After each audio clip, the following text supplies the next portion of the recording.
Man, you guys are a beautiful group of people. Thank you so much for being here. Give yourself a round of applause. Yeah. Hey, raise your hand if it's your first time here. Wow. Oh, my goodness. All right, so let me introduce myself. My name is Tyler. I've got Kyle over here on my left. I've got John, Courtney, Caitlin, Nicole, and Billy, and we're your community organizers. The way this works is we have two businesses get up here and present their idea, share their story, and then we're going to have an expert panel kind of drill into their business, ask some tough questions, and then we're going to open it up to you guys to ask your questions. So without further ado, I'm going to go ahead and introduce our expert panelists. Hello, everybody. Wow, that's really loud. Hi, good morning. Good morning. My name is Luke Wade. I am the founder of KC Crew, which is a sports event and leagues company for adults downtown. And I also have a software that manages leagues and parks and rec and things like that, so we work a lot with the city. And I'm John Kors. I'm a design coach for Fresh Eggs. We do product and service consulting and healthcare, focused on products to actually move the needle with real health outcomes in a community. Awesome. Okay, everybody, if you could take out your phone, a lot of you have it out already, and get on that 1 Million Cups app. If you don't have it already, go ahead and go to the App Store and download it, and let's make sure we're leaving our presenters with some feedback. And up first, we have Joe Pippins with Fishing Caddy. They are bringing a modern approach to fishing. Give them an applause, guys.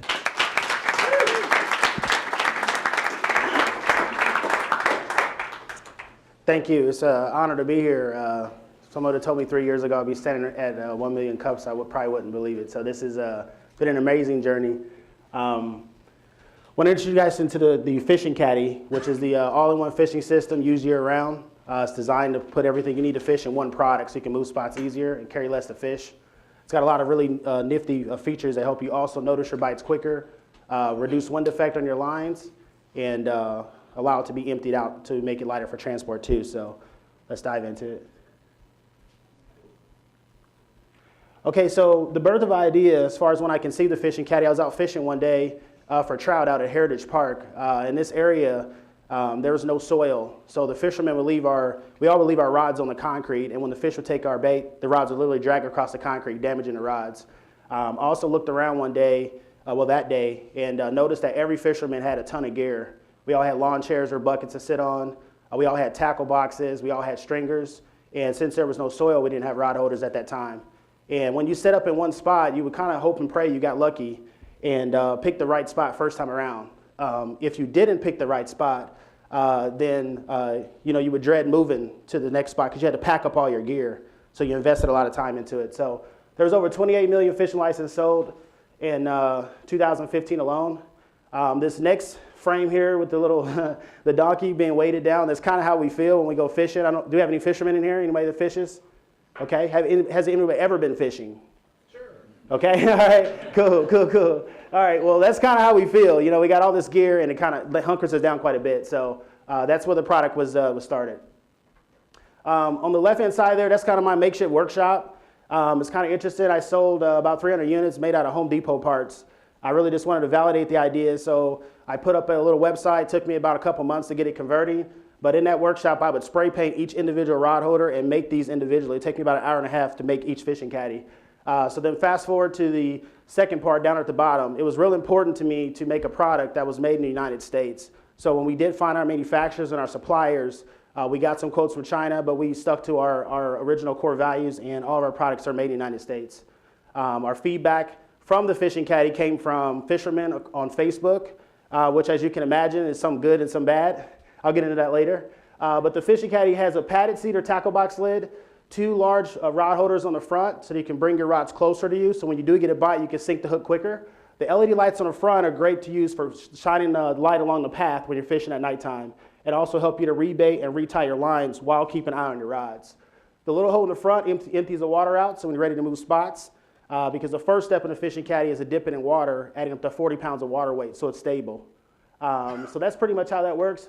That safety device, little reminder down on the bottom there, I had a product I was working on to reduce teen deaths, and I ended up abandoning that patent after going to like hundreds of meetings. Nobody would take me up on that idea to join me. so I gave up on it. Bought a truck, that device was in my truck. So every day I drove my truck. That was the reason why I kept forward with the fishing caddy. The first one on the left there is the original prototype. Home Depot bucket, PVC pipes. That's the middle one there is the one I actually hand stitched the lids. And like I said, spray painted the entire rod holders there. And this is the final product, the manufactured product made in Carrollton, Missouri, which we has all our stuff going there. Key features, like I said, first step in a fishing caddy is dipping in water, adding up to 40 pounds of weight, empty it out at a little hole in the front to make it lighter for transport. All the fishermen on Facebook told me they wanted a place to put their beer. That was like the number one thing they said. So we designed something to put your beer. The tackle box lid holds up to 300 pounds. Keep all your gear in there. And a place to put your worm also on the back of the detachable cup holder. Critics versus consumers. This is really important. On Facebook, you're going to get a lot of people. I don't know if you have an entrepreneur who's kind of starting out, but you're going to hear a lot of people that are negative. I consider those critics. Those people don't do anything to help you get better and make your product better. You really got to separate those two. I almost gave up. That original prototype, I put it in the trash one day because I got so beat up behind all the negative comments I was getting on Facebook, but I pushed through it, and now we obviously have consumers. A guy here in Kansas City got it for Christmas, and that's my cousin Jonathan fishing with his out on the dock. Kickstarter, we did do a Kickstarter campaign. Very stressful. Anyone ever done one of those? You pull your hair out. I don't have a lot of hair, but if I did, it would all be gone. But we did hit our number and finally got out of my basement, out of making these fishing caddies in my basement. So we have a fulfillment center now, and it's an awesome feeling to hear my phone ring, know I got a sale, and the sale's right out of the door within a day. So that's been really, really fun.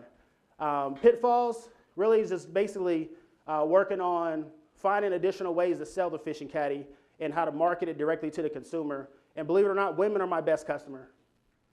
That's the Fishing Caddy 2.0 and the different models that we have available. And this is this is really important to me.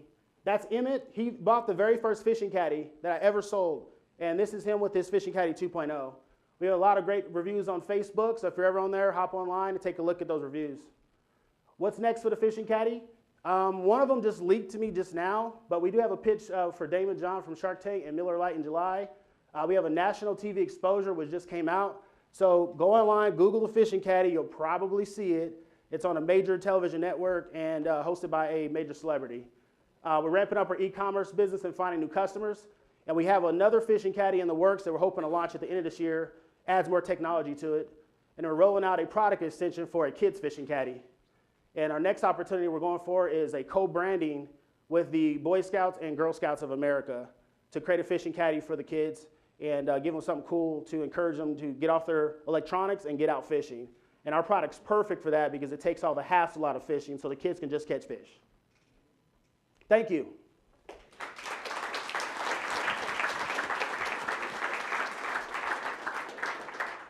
Congratulations on all your success. This is amazing. I love seeing all the stuff you have coming up next. That sounds like you're getting ready to go upward. So my question is, you said that females are your best customer.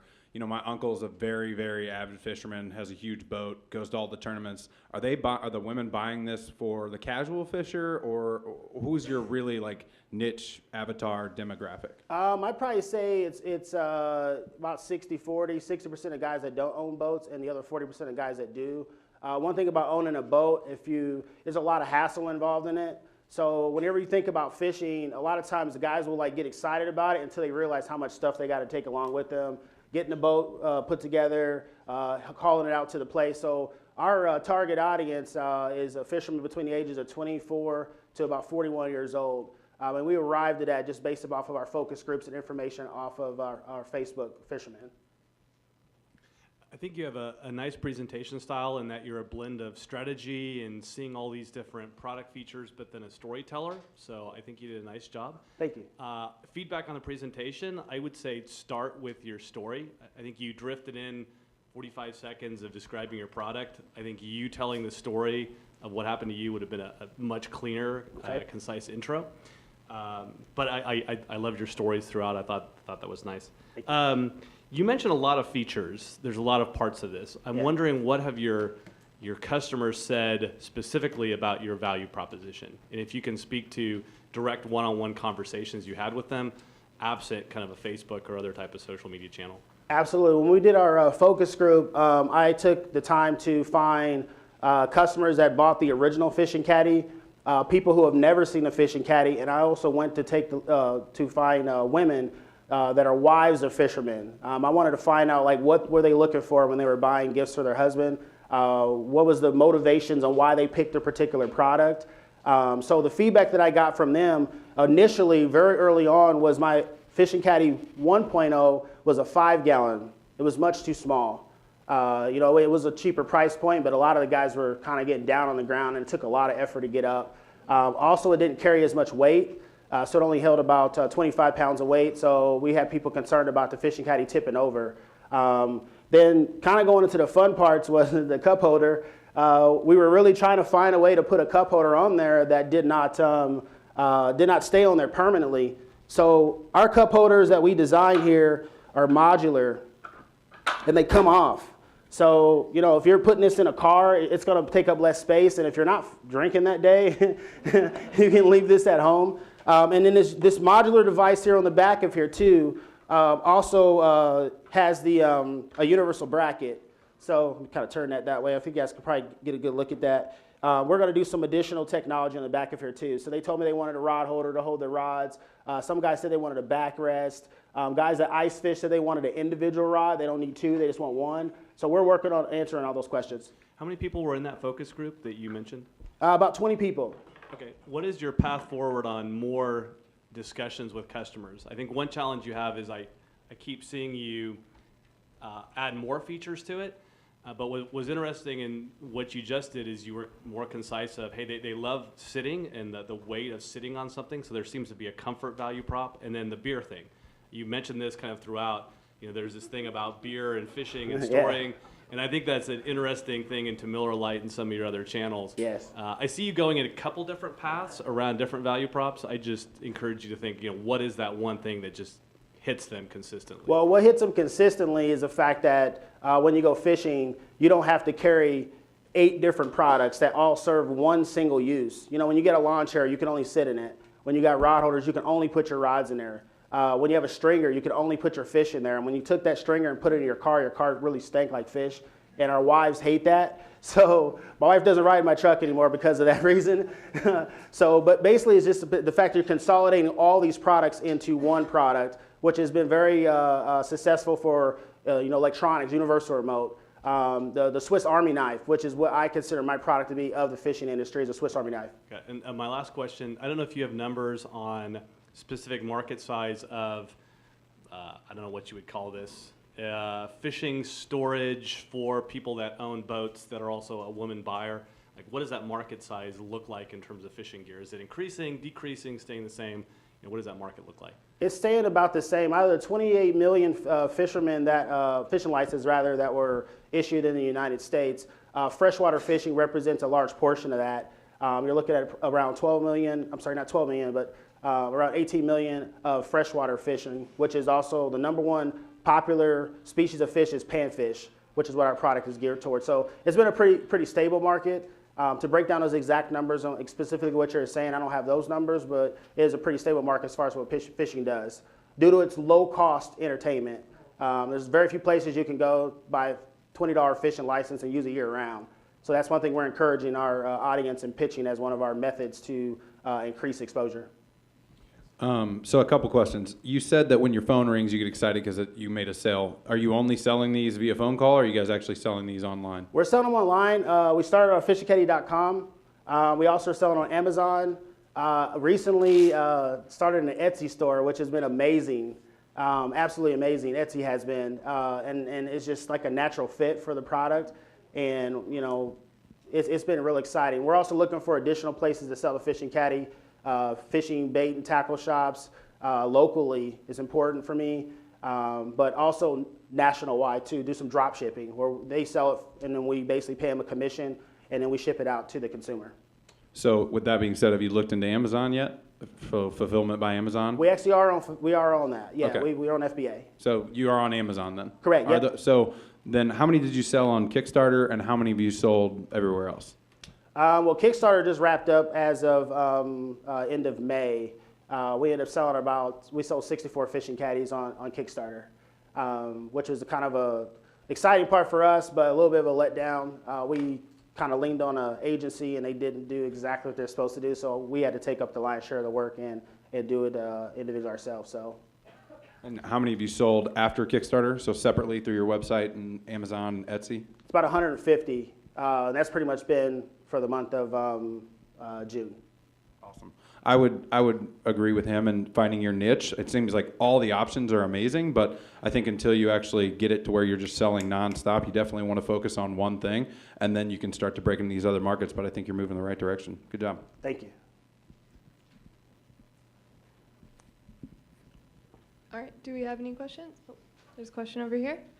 So, what's the price point, and are you avoiding the retail channel, or are you looking to expand into the retail channel? Price point for the fishing caddy for the ones that we have here start out at $49.95. That one does not include the LED lights on the outside.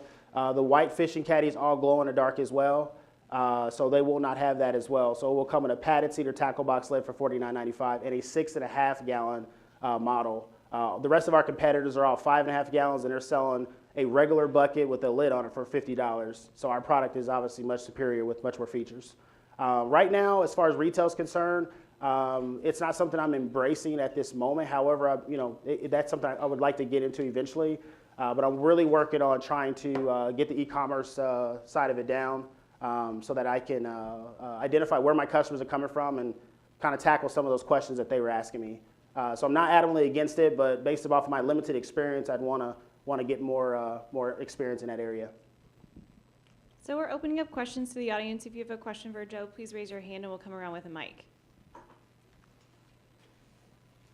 One here in the center.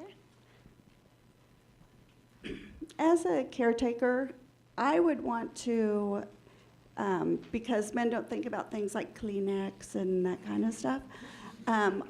Have you considered having like a snap-on clear bag? And as a canoeer in the river, I would want a waterproof bag for like cell phone, Kleenex type stuff, chapstick, sunblock. Have you considered something like that that Yes. snaps on and snaps off? Yes, well, not the snap-on part, but we were looking at designing something that came in a very strong Velcro that you can keep your cell phone in, your fishing licenses, anything else you might put in there. We were planning on putting that on the back of the fishing cabin. That's an excellent idea, and it's something I had slipped my mind as I was getting my hands dirty building the product. So I'll revisit that with the team. Thank you. Joe, a couple of weeks ago, we had a gentleman with Lure, Glasswater Lure was the name of his company, and he was talking about the world of fishing and social media and the community that's out there. What have you learned about marketing to fishermen on the interwebs? Well, what I've learned about marketing to fishermen, fishing is a very traditional sport, and that is very challenging when you bring a new product. Guys are really stuck in their ways. Not all of them, but a lot of guys past a certain age are very stuck in their ways. So that goes back to that critics and consumer. I got more of the really super negative comments from persons that were past a certain age, where they wanted nothing to do with anything that changed their fishing. I mean, they're okay with fishing with a shoestring and some corn on the end of it. And I guess that made them feel better about themselves. But a lot of the fishing industry, fishing customers rather, really enjoy catching fish. There's no glory in setting up, spending 20 minutes every single time you go fishing, setting up. So, like I said, it's very traditional, but you really got to talk to them on like a one-on-one basis, which has been very kind of a challenge at times, but it's something I really enjoy. And that's what actually led me here, is I have been talking to fishermen one-on-one and getting emails and phone calls. Actually, every customer that's ever bought a fishing caddy on my old website, I've got their cell phone numbers in my cell phone. Like their actual cell phone numbers, and they have my number too, which might be a problem here in a week. But they send me pictures and emails all the time of them using the product. We have a question in the back here. I think you answered it already, but he asked, are you going to get it settled down to where you can maximize your volume? Is that, I didn't quite hear everything you said on that. And then are you going to try to manufacture it in the States, or is it, are we kind of like everyone else where, well, we're going to have to do it in China because it's cheaper there? So No. That's something I'm really, it's a core value of mine, is making sure my product is made in America. So we are actually already manufacturing the fishing caddy, and we're manufacturing it even before our Kickstarter here in Carrollton, Missouri, is where my manufacturer is. As far as like narrowing down the product, based off the feedback that I received from the fishing community and the fishermen and the wives of fishermen, there's a few features on here that we could probably take off and save money in terms of cost. However, most of them are exactly what they're asking for. I've got a team of maybe 15 guys that fish with the Fishing Caddy all across the United States, and they were my test groups. When I first started building this product, I said, hey, what do we need to do? What color does it need to be? Everything from the label design to the style of the rod holders to the color of the lights have all been like selected and chosen by fishermen all across the USA. So when I talked to them, I said, hey guys, what can we get rid of? And they're like, nothing except for the lights. And they helped me come up with my price point, and that's what allowed me to sell them. I have another question. Okay, it's actually a recommendation. What I'm not seeing and not hearing is utilization of the space. I'm thinking that 90% of the time we use 10% of our weights and our hooks and whatever. If in the lid you occupied that 3 inches of space below, so you open up the lid and you come into a compartmentalized section where you can have that 10% that you use all the time, that would add additional features and value to your product that you may want to consider. Awesome, thank you, thank you. Question on the left? Yeah, this is a very cool product. Thanks for coming out. Really, 2 questions. One is, do you have a backpack version? Like, I've got a little kid who loves to fish, and I'm always the one putting the tackle box in the backpack, and it's just a pain, right? And you're right, you have a lot of stuff that you set up every single time. And the second question is, have you thought about bundling it with getting a fishing license? So I could take my kid to Walmart and pick up the bucket, and it's all in one. And there you've got a fishing license or a map of where to go to catch certain type of fish. Is that something that you thought about? Yes, it is. And I had, in the very early stages, when I was building the product, designing it rather, that was something I had went straight to try to talk to someone about. But in the process, obviously, launching the product, that's something I forgot. I'm so glad you guys are here. You helped me remind me of a few things I've already wrote, but I need to make sure I follow through it. So that's one of them. The second thing you mentioned about the kids, we actually have a product we've already completed. It's called the Fishing Caddy Mini. And it's absolutely perfect for kids. It's a 3.5-gallon fishing caddy that glows in the dark. And the women told me they wanted their fishing caddy minis to glow in the dark so that the kids would know where the safe place was to fish from. A lot of times kids have accidental drownings when they're fishing at night because they don't know where the water ends and where the water starts, and they fall in the lake. So all of our fishing caddy minis all glow in the dark. They have a lot of the same features that the fishing caddy has, except for it has a cup holder, the detachable cup holder. You can put a rod holder on there. So if you want to fish, you put a rod holder. If you want to put the drink, you want to take it out to a baseball game, you can slide off that rod holder and slide the cup holder on there. So we do have one specifically for the kids. And on the back side of it, there's a spot where the kids can also write their name, just to kind of personalize it. So like you said, Dad will have his fishing caddy, Mom will have his fishing caddy, and of course, the kids will have theirs as well in blue or red. Congrats on your successful Kickstarter. What lessons did you learn, and what would you do differently next time? Kickstarter, wow. I would say the things I would do differently with Kickstarter would be I would probably spend about 2 or 3 months ahead of time contacting PR. That's it. PR. I was thinking marketing, all these other things which are great, but until that actually shows up in places where there's hundreds of thousands or millions of people, you'll just be spinning your wheels getting these onesie twosies. Just a lot of onesie twosies, and it's a lot of work. So if you focus on PR up front and get a commitment from these guys, say, hey, I'm rolling out this product, it's something that you might be interested in. My response that I had, because I was using an agency, I trusted that they were gonna do that, and they didn't do that. And going forward, if I ever were to do a Kickstarter again, that'd be the number one thing I'd work on. Second thing is making sure you got your friends and family on board ahead of time as well, and find out what their financial commitments they can give you. Question up front.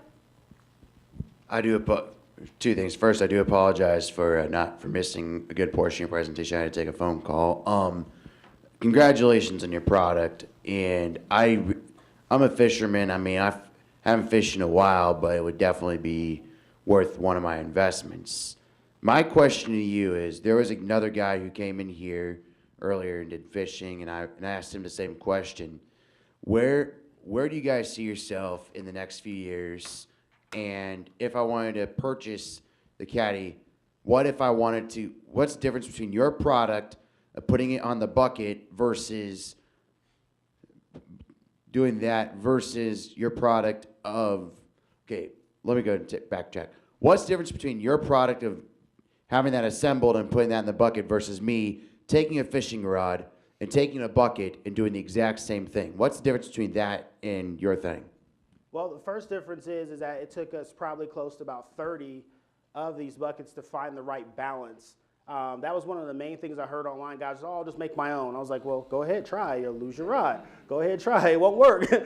Feel free to try, you know. But I've spent time. I've tested this. I work with one of the top engineering firms in the country to design this. So my fishing caddy is stable. It's secure. I do back it with the 60-day money-back guarantee. I've only had like 3 come back in the hundreds that I've sold because I've taken my time to build this product. The second thing is that my fishing caddy also, there's no guesswork. And I don't know what your time is worth, but for me personally, I would not necessarily want to spend hundreds of dollars to keep from spending $50. So there's a time proposition there that for me personally is not worth it to just try to make your own when you can just buy mine. So, yeah. Introducing the Fishing Caddy. I invented the Fishing Caddy by consolidating everything you need to fish into one easy product. Place to sit, which also doubles up as a tackle box lid with 18 compartments. Ways to hold your rods, combines 2 rod holders in one attachment. Tension line holders on the front.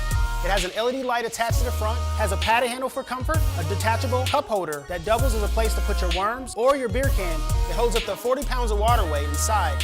The Fishing Caddy does all those things while making it simple, easy, and fun. This was a 30-second spot from our Kickstarter video. Any other questions? All right, last question. What does we as a community do to help you? Well, my biggest needs right now is building a team around me that can help me with the various portions of my business, which of course is the marketing, the PR, and finding also funding as well to grow the product. We've got this huge opportunity coming out here in July, which is going to create a lot of buzz. And I don't know if I should talk about it or not, but it is on the internet at this point. So we're going to be on national television on July 16th, and we're expecting a huge response on the product. We want to make sure we can execute on the sales that are there and also grow the brand based off of that. So I would ask the community to reach out to me if you know anyone that's in marketing or PR. Also, if you fish or if you have someone that does fish, hop on the Fishing Caddy website, take a look at it in more detail, and see if it's something that you might find as a great product for Christmas, birthdays, anything like that for the fishermen. Good up. Thank you very much.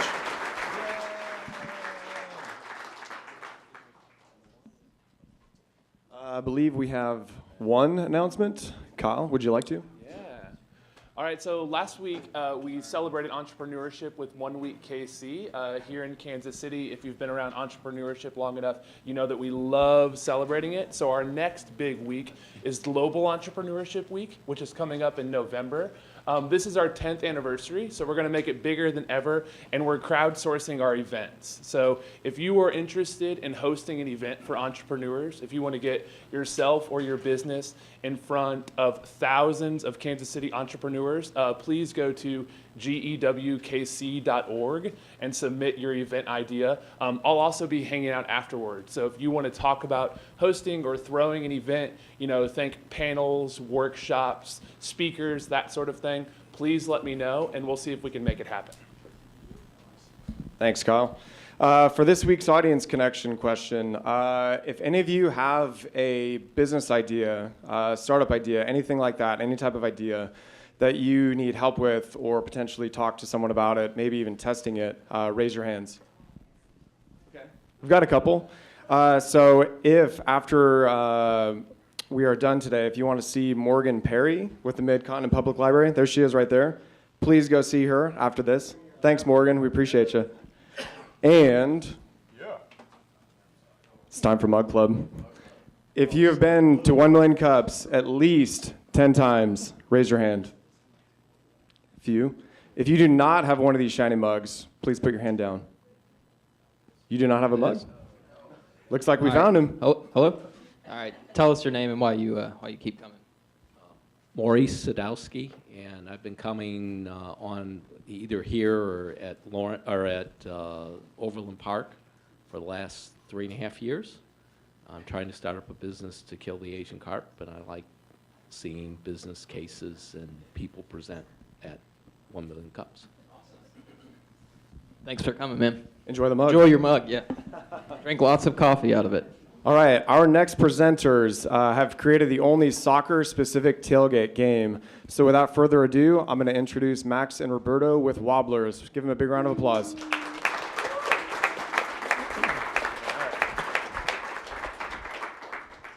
Thanks, guys. Good Yeah, morning. Good morning. All right, my name is Max Hasselquist. And I'm Roberto Camacho. And Roberto and I are the co-founders of Wobblers, and Wobblers is the first and only soccer-specific tailgate game. But Roberto and I's story starts much earlier than that. Roberto and I met in college on soccer scholarships, and after graduating and starting our careers and buying houses and starting our families, we really got disconnected from one another. So about 4 years ago, as an excuse to get together again, we decided to purchase season tickets to our favorite local MLS club team, Sporting Kansas City. And while doing so, we started showing up to the games early to tailgate and to reconnect. But while we were there, we really felt like we needed a game to play that was soccer specific. So we started playing a game with a couple of water bottles, and we'd set them on the ground about 11 steps apart. And the objective was to knock over your opponent's water bottle by kicking it with a soccer ball. Each time you knocked over your opponent's water bottle, you got a point. We're talking soccer, so the first to 11 would win the round. And the more that we played this game, the more that we really loved it. But the more that we loved it, the more that we realized how inconvenient it was to stop, bend over, reset that water bottle every single time, right? And when we looked around, we saw a lot of other people in the parking lot playing the same game, but with improvised materials. And that's when we noticed that the game was flawed, but it could be fixed. And we did fix it. So that's kind of the short story of how we came up with what we now call Wobblers. So as Max said, Wobblers is the first and only soccer-specific tailgate game. And the way that we play it is, you set two wobblers 11 steps apart, and the point of the game is to knock your opponent's wobbler. If you do so, you gain a point, and the first to 11 will win that round. And the way that we play it at tailgates is, if I knock my opponent's wobbler, they have to take a drink. So. Usually Max has a little bit more drink than I do. Wobblers is made out of injected molded plastic tops and heavy aluminum, CNC'd aluminum bases. So just kind of the mechanics of it is just low center of gravity so they can self-right. A little bit about the market. In the US, soccer is the biggest sport around the world with 3.2 billion fans, and in the US it is the fastest growing sport. Since 2010, the Major League Soccer, MLS, has added 8 teams and 2 other have been founded, so all of them are supposed to join by 2018. And there are roughly about 209,000 season ticket members, and those are our primary target audience. And then over 16 million people participated in outdoor soccer activities in the last year. And one of the more exciting things about soccer in the United States is the youth soccer movement. And what we really enjoy about Wobblers is I think that Wobblers can make practicing the game of soccer informally fun for kids. Because if they enjoy it, they're going to come back. And just by coming back, they're going to get hundreds and even thousands of extra touches between training sessions. And just kind of organically and naturally and just by default of the extra time spent with a soccer ball, these kids are going to improve their passing skills. And not only that, I think they're going to improve their fine motor skills that are, 1, good for all children, right? And 2, those fine motor skills that a youth player is required to have to kick a soccer ball with purpose, to kick a soccer ball with accuracy, and to kick it with direction. And the greatest part is I think it'll all happen through unconscious play and through just enjoyment because they're having fun. Oops, sorry about that. -1, 2, 3, Nah. 4. Wrong way. This way. Yeah, about 3.5 million kids participate in soccer each year, and among the 12 to 17-year-olds, soccer is now more popular than Major League Baseball. And in fact, the only sport that it has not surpassed yet is basketball. And one thing that we're really lucky about in the United States with this youth soccer movement are all these world-class facilities popping up around the United States. And we are lucky enough to have one of those right here in Kansas City, the Shield Soccer Complex, about 135th and Schweitzer. We're currently right in the middle of our Kickstarter campaign. We're getting a lot of traction, but Kickstarter is really just a stepping stone for us to see if this is something that we can do on our own before we go after alternate methods of funding. Here's a quick snapshot about kind of our journey. Back in early summer of 2015 is when we were sitting there in that parking lot having beers, hating ourselves for having to pick up that water bottle. And then, we spent a little bit of the rest of that year just mainly dreaming and trying to figure out how could two of us that have no experience in launching a product do this. So did a lot of research, began design, prototyping, all that stuff. I'm a graphic designer, and so that kind of was natural to me to do the branding and the design of the prototypes. Then in 2016, we got serious and began patents, and we're currently patent pending. Late of 2016, back in August, we joined the eScholars program through UMKC and the Rainier Institute of Entrepreneurship. And in early of this year, we launched our website, and we have been, since then, refining our product and trying to find the best partner for manufacturing. Just about 2-3 weeks ago, we launched our Kickstarter campaign. And hopefully after that, with enough traction, we'll be able to approach Major League Soccer and U.S. Soccer to seek a partnership with them and see where we can take Wobblers. Yeah, so once again, thanks for being here. My name is Max, and this is Roberto. We are Wobblers, and thanks for your time.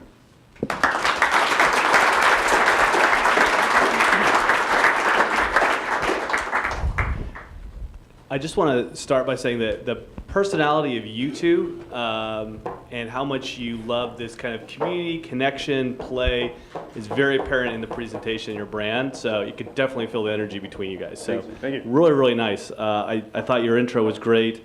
I see the purpose behind what you guys are doing, which is great.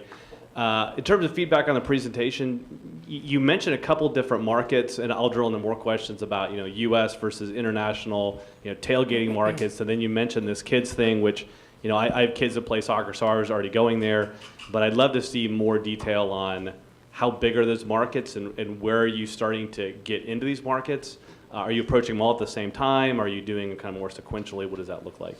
So I'll take that one. The first, as I mentioned, kind of our first primary target audience will be the season ticket members for MLS. Those are kind of the more passionate fans that are kind of making this or growing the sport here and are maybe more familiar with going to games beforehand and tailgating and that kind of stuff. Here in Kansas City, that game, as Max mentioned, it's being played with other improvised materials or water bottles. You see people chasing that thing around. And so it's kind of a lower hanging fruit for us, and we're going to be focusing on that. At the same time, we can kind of tell the nice story of how this can also help kids. We kind of stumbled upon it. Initially, it was just going to be a tailgate game. I have a 2-year-old daughter who loves playing with that thing and spends 5-10 minutes playing. So we realized that that was going to be a big market as well. And Max has a lot of coaching experience from all levels, including the very young introductory to soccer. So if I drill into both those, I'm sure we'll have more questions. Yeah. But how many stadiums have a tailgate facility, I guess? And how many fans specifically have you found annually tailgate at a U.S. MLS event? Yeah, there's mainly about 5 teams that participate in like the big, let's get together in the parking lot, have grilling, all that kind of stuff. Other teams, they're more of like, let's start at a pub and walk to the stadium type of thing. And so out of the 290,000 that we have, there's roughly about 100,000 that we know are very familiar with this, and others that it's going to take some introduction to what we're doing. And in terms of internationalizing this product, what do international markets look like around a tailgate type concept? Yeah. Is there a market internationally for this? I wouldn't say that tailgate is like particularly big, but playing outside in the street is what everyone. I was born in Mexico. I grew up there, and playing soccer, I would use kind of like the concrete, like the street lines, natural lines that when they pour concrete, to, you know, maybe play tennis. That was my tennis court, or kicking it against the wall and that kind of stuff. So kind of getting out there and playing a game with soccer, I mean, in other countries, soccer is huge. So we do see a use, but we're focusing right now in the U.S., mainly because of all the logistics that it takes to kind of get the product out. And then IP, is there a specific IP that you have around this, I assume? Yes, we do here, and actually filing for international in 4 countries, and the next we have to do it now. So And yeah. Last question, I'll let Luke go. What have you found from talking to coaches or parents about the value of this product, and in terms of pricing, how have you thought about pricing in those different markets? And if you have numbers to support, you know, how much you've distributed to either coaches or families, let me know. Yeah, right now we're talking to 2 local soccer clubs. Nick Garcia, who I think just got inducted to the Hall of Fame for the Wizards, or nominated at least. But he owns Brookside Soccer Club, and we've been working closely with him to get it into clubs and work it into training sessions. And then Andy Barney with the Kansas City Legends. I grew up with his daughters and coached for his club for a number of years, and so we're working with him to get it in to train. How much are they willing to pay, maybe more than the tailgate segment? We've introduced the price. So right now, our product will be sold online at $34.99, $35, and that will include shipping. And we've introduced that pricing to them, and they are comfortable with it. And so that's kind of where we're starting the conversation, is like trying to figure out how they would do that, like what are their needs. Even just through Kickstarter right now, we have a starting 11 packet, which it was kind of more geared towards soccer clubs, where they could buy 11 sets of this at, I think it's like $350. So there's quite a bit of a cut on that, but we know that that would be big for people who are wanting to get enough for their team and do a practice. Congratulations, guys. This is awesome. I'm actually a backer, so I can't wait to get mine. Thank you. Yeah, well, we got to try it out at KC Crew, right? So, yeah, so you guys said, you mentioned a couple things. So it sounds like you have several things you're already working on. So I'm going to start with the hardest question first. What happens if Kickstarter fails? Are you guys done? Are you moving forward? You know, what are your steps if it fails to get it into market and to get it in production? Yeah, I mean, if our Kickstarter is not successful, we're definitely not done, because we truly believe in what we're doing, and many other people believe in what we're doing as well. So if Kickstarter is unsuccessful, we're just gonna, charge on and beg, borrow, and steal, friends and family, and maybe even look for some kind of investor or whatever the case may be. But I mean, we're definitely moving forward. Awesome. Okay, and then second, you said season ticket holders are the small fish, MLS is the big fish. What are the steps you guys are taking right now to get the small fish? So right now we're working with kind of local supporter clubs and reaching out to other supporter clubs to their main, I guess, like their presidents and stuff like that, and just telling them about what we're doing. Kansas City Cauldron has been very helpful. Just we've been in conversations before, but until we launched and they saw that it was something real, they've stepped up and they're getting the word out to their supporters. Beyond that, I've talked to a couple of people from Sporting Kansas City that deal with the brand licensing side of things. And so also, if we get some traction, they'll be able to set up meetings for us and kind of just introduce us to the right people. But that's definitely going to be a big undertaking for us. Awesome. So the other thing you said, you were working with, Brookside Soccer Club, things like that. Are they going to throw camps specifically for Wobblers? So one of the things we've had success with is throwing a big event and introducing other ideas at that event. So my first thing that came to mind was throwing a Wobblers camp and essentially introducing Wobblers, or all the kids that sign up get a Wobbler with their camp, because Right. number one thing is just getting it in their hands to play with, and Right, so exactly. that could be a really cool thing that you guys do to introduce it. Right. Yeah. Some of the in conversations with those clubs is at the beginning of the year they always have tryouts, and part of those tryouts is registration fees that go to the club, right? And we want to include a set of Wobblers for each kid in those registration fees. So they can either pay the straight up registration fee for the club, or they can pay, we'll give them a cut where they can pay an extra $15 to get a set. Awesome. And it sounds like your pricing is right along, like we buy a lot of tailgate games at Casey Crew, so they're Right. mostly like $30 to $50.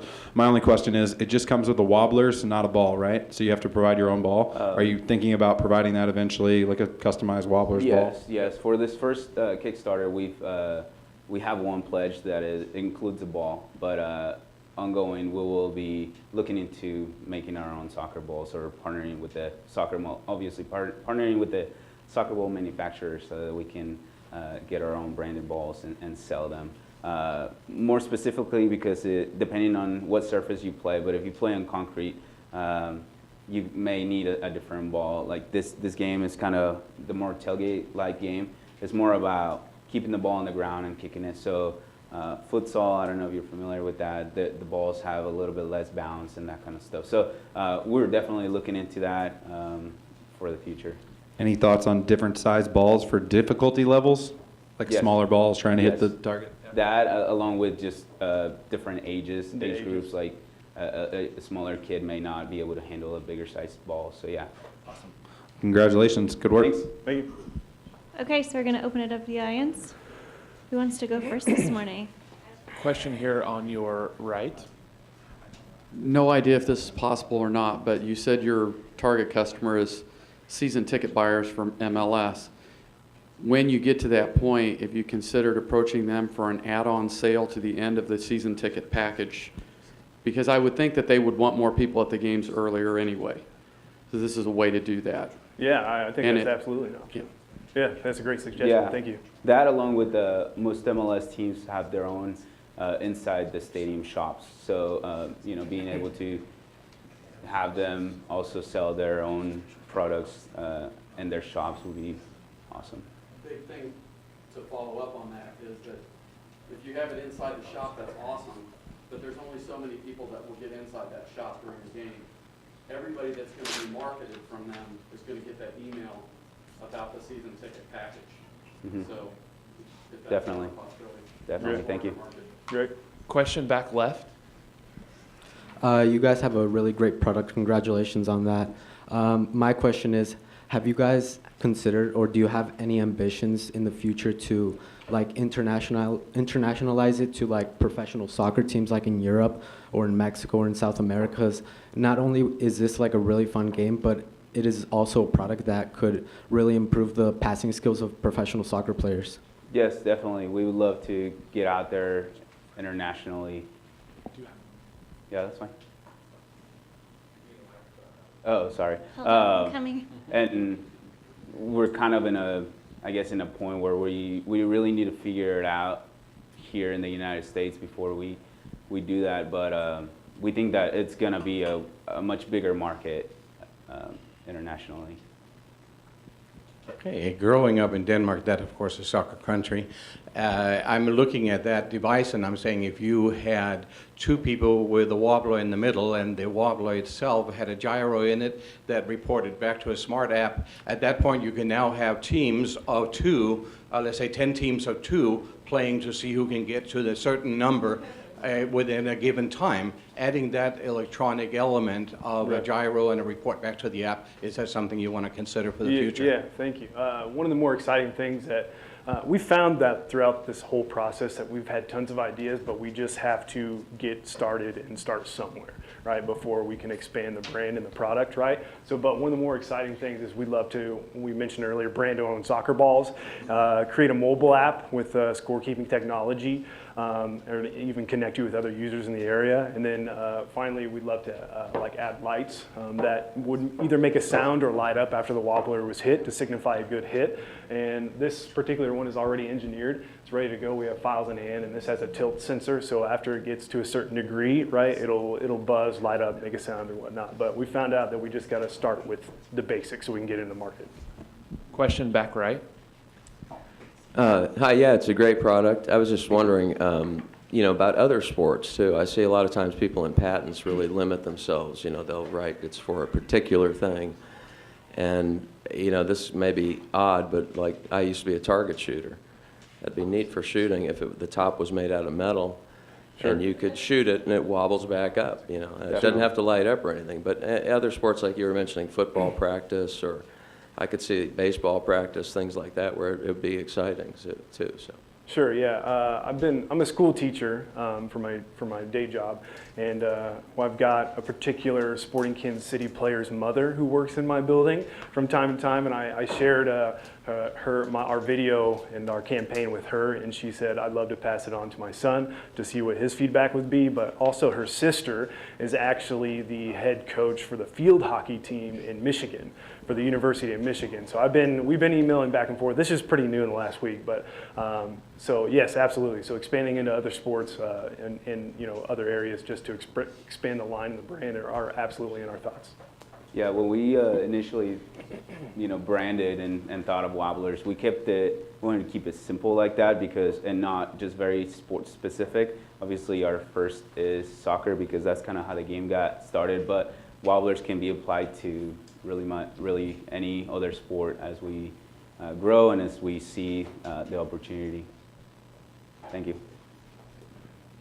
All right. Can you talk me through a little bit how you came up with this design? Did you know initially what it would look like, or did it take a lot of testing? Because with the fishing caddy, he said he had several different builds, et cetera. So can you just talk me through how you came up with that? Yeah. So our initial prototypes were pretty barbaric. This whole Roberto and I say that we are entrepreneurs on accident because we were just playing the game that we enjoyed, and then it turned into an idea, right? Great, okay, you have an idea, right? But now how do you actually make that idea and make it tangible, right? So that whole process has been very interesting, right? So we're like, all right, we have this idea, now we need a prototype. How do you make a prototype? I don't know, right? So we bought a metal sphere off the internet. We managed to cut it in half. And we took the same water bottle, right? And we filled it with gapping foam that you would put around a door jamb or a window to seal it, right? To keep the air tight. And we filled the bottle with the foam to give it some rigidness, right? And we put it on the ground and knocked it over. Boom, it worked, right? Yes, but it was ugly. So we were like, now what do we do, right? I got it. We'll go to Walmart. Everything's in Walmart, right? So we went to the swimming section, and we got a pool noodle, a kid's pool noodle, and we cut 10 inches off of it, and then we duct taped it to the top of that sphere. Bam, there we go again, right? We got another prototype, but still ugly. Nobody's gonna buy that, right? So then the process of getting, we worked with just friends of friends and connections, and found an industrial designer who was able to take all of our sketches, right, and make them real to the computer, right? So 3D sketches, and then actually through local resources, the Johnson County Library has 3D printers, and we were able to make our files compatible with their printers, and that's how we printed our first prototypes, right? And then the bottoms, I think Roberto's mother-in-law's boyfriend, he works at a metal shop. Sorry about that. He works at a metal shop, and he has the capabilities to use a lathe, right? So once again, we made our files compatible with their lathe, and he was able to lay this out a couple bottoms, which gave us our real first legitimate proof of concept. Yes, and since then we've actually worked with an engineer that has a ton of experience with manufacturing, and really just looked at everything from the ground up and fixed a few things, and is helping us with weight, balance, just all the things, and not just that, but also just to make manufacturing more efficient. Question here on your left. My question is, I know that sometimes when you have a product, everybody kind of thinks on a much higher level of distribution and things like that. But as far as your focused test groups, what children really? Because I have a teenage son. And I live in Belton, so anything can go viral via teenagers, obviously. I mean, Right. they've taken glue and they've sold out all the glue in Belton because they're out playing with slime. Yes, so that's viral now. So and then they've taken something as simple as a fidget spinner, and now you can't find them in any of the stores. And so, have you focused on teenagers, and have you targeted them to kind of take it widespread? Because I think something as cool as a wobbler would be, you know, amazing. I'm tired of my kids even just flipping water bottles. Yeah.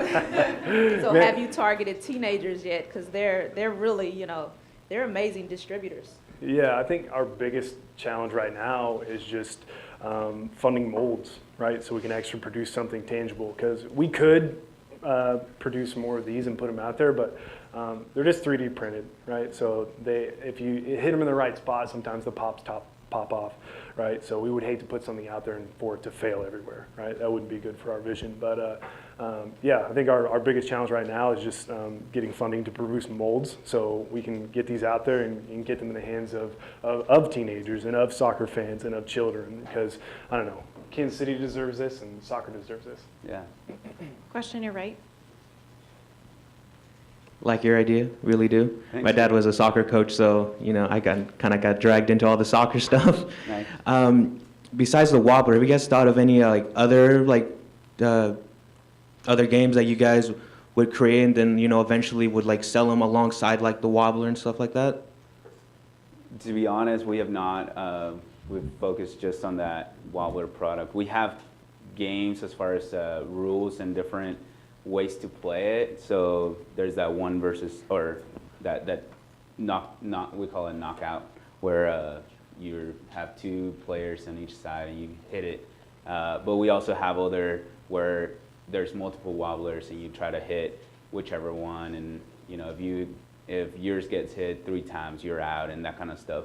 Or ways that you can implement it in practice. So keep away and all those types of things. So we've thought about the uses more than other games that go along with that. We're just so far focused on the wobbler and the ball. Question here on your left.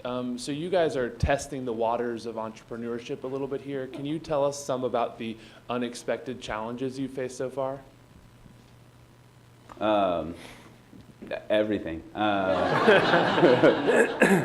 I mean, really, we went out there with a very open mind, knowing that we were very, very new to this, and we've tried to do our best to research everything and be as prepared as we can. But it seems like there's always that has an obstacle. Initially, Max and I joked that everything costs $300. It's like it didn't matter. Whatever we wanted to do, it was like, oh, take you $300. And then we went from $300 to $600.